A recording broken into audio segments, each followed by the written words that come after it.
Imaginemos cualquier empresa como si fuera un ente vivo. Complejo, ¿verdad?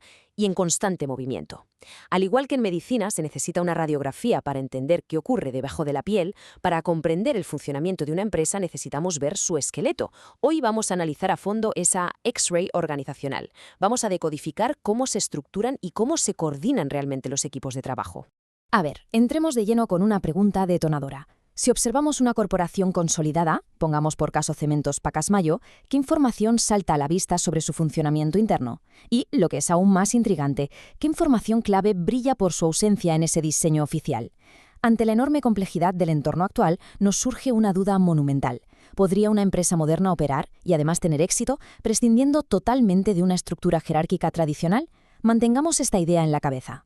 Para desgranar todo esto, vamos a seguir una hoja de ruta muy clara. 1. ¿Qué es un organigrama? 2. La anatomía de la organización.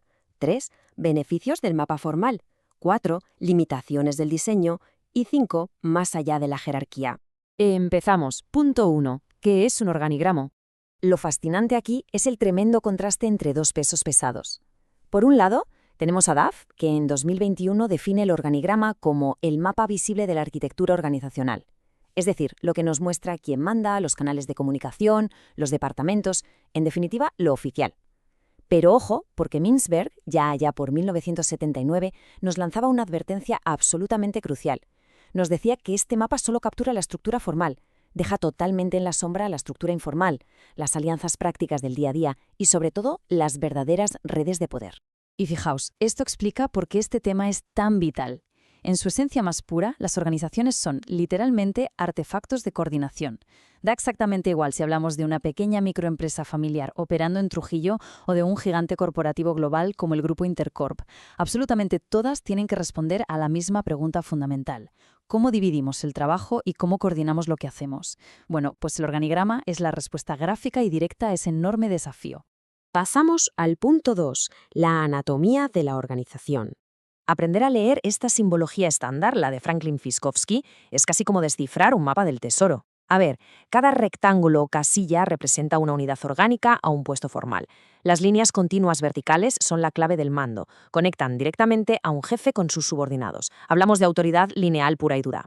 Si la línea continua es horizontal, significa que esas unidades están exactamente en el mismo nivel jerárquico. Pero atención aquí, si vemos una línea discontinua, eso señala roles de staff o asesoría. Por ejemplo, una auditoría interna o un departamento legal externo que aconsejan, pero no tienen mando directo.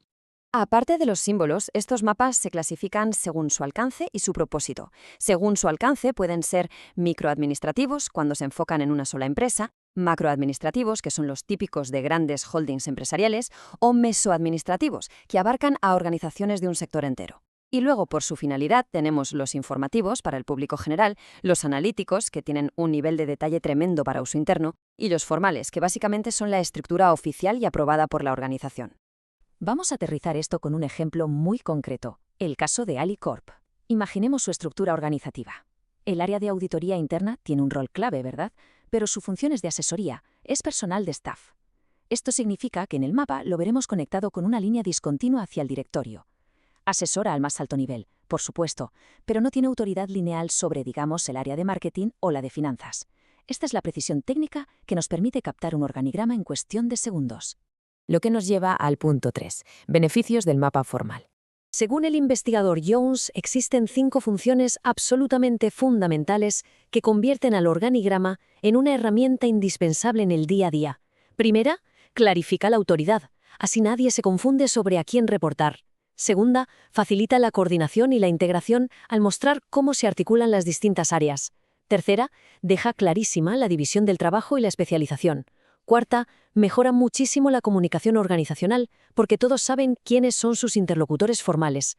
Y quinta, es una base excelente para el análisis y el cambio.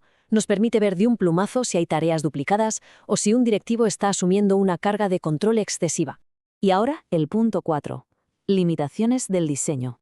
Aquí es donde la cosa se pone interesante, porque Munch nos advierte sobre las severas restricciones de confiar ciegamente en este mapa formal. El gran problema es evidente, el organigrama es completamente estático mientras que las empresas operan en un mundo dinámico que cambia a un ritmo frenético. Y volviendo a lo que decía Mintzberg, solo refleja lo formal, ignorando los procesos reales o la cultura corporativa. Además, tras cualquier reestructuración, el papel se queda obsoleto casi al instante. Y lo peor de todo, si nos lo tomamos de forma demasiado rígida, puede acabar creando silos y aislando a unos departamentos de otros. Fijaos en este ejemplo que ilustra perfectamente el choque entre la teoría y la práctica. Pensemos en una clínica privada en Trujillo. En el papel, el organigrama marca una departamentalización estricta, un director general arriba y las gerencias médica y administrativa totalmente separadas. Pero pongámonos en situación. En plena sala de urgencias, cuando cada segundo es vital, ¿creéis que los médicos van a escalar sus peticiones por toda la cadena de mando burocrática? Evidentemente no. Se saltan los canales formales y coordinan directamente con logística para conseguir suministros. La necesidad real y urgente simplemente pasa por encima de esas bonitas líneas verticales del diseño formal. Llegamos al punto 5. Más allá de la jerarquía. Ese caso de la clínica nos da la pesta. En la actual economía del conocimiento, los desafíos son tan sumamente complejos y la información necesita fluir a tal velocidad que la clásica lógica vertical de ordeno y mando se está quedando corta. Es como un cuello de botella. Las organizaciones de hoy necesitan urgentemente modelos que faciliten conexiones mucho más orgánicas, rápidas y ágiles, desafiando por completo las estructuras piramidales de toda la vida. Y aquí entra en escena un concepto interesantísimo, la redarquía. Menudo contraste con la jerarquía formal que hemos visto.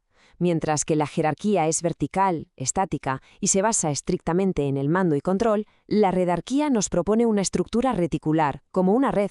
Es tremendamente dinámica, altamente colaborativa y funciona a base de equipos autogestionados. Este modelo está ganando terreno porque es la respuesta para operar en entornos de altísima incertidumbre, donde para innovar se requiere colaboración transversal en lugar de simple obediencia ciega. Terminamos este análisis con una reflexión que da bastante que pensar. Hemos visto que toda empresa necesita un esqueleto, una estructura, pero si el organigrama oficial solo nos está revelando las reglas formales, entonces, ¿qué aspecto tiene el verdadero mapa de la organización? Seguramente la respuesta resida en esas redes informales, en las conexiones invisibles del día a día y en la capacidad humana de colaborar superando las líneas de un papel. Al final, las empresas están hechas de personas interactuando, no de simples casillas conectadas. Un análisis verdaderamente revelador. Hasta la próxima.